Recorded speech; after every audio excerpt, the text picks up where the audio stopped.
Sinubukan kong gumamit ng oil pastel guys. Tiniram ko pa talaga to sa kaibigan ko. At ito yung pangalawang beses ko sa paggamit ng oil pastel since grade 4 ko. Kaya kung meron kayong mali na ginawa ko dito tapos meron kayong may advice sa akin, paki-comment lang dyan sa comment section below. Ganito kasi yung istorya guys, but ayaw ko nang gumamit ng oil pastel. Nung grade 4 ko, sumali ko sa poster making. Tapos yung pinagamit sa akin ng guro ay yung oil pastel. Di ko alam yung oil pastel pala, bumabakat siya sa siko, dito sa kamay ko.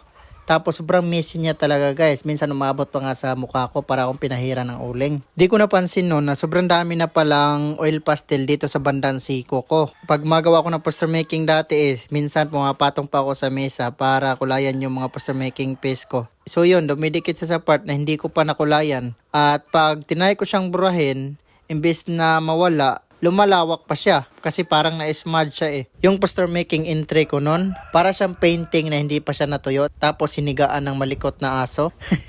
Yun lang yung dahilan guys, but ayaw ko nang gumamit ng oil pastel. Mahirap pala kontrolin yung oil pastel no, lalo na pag realism.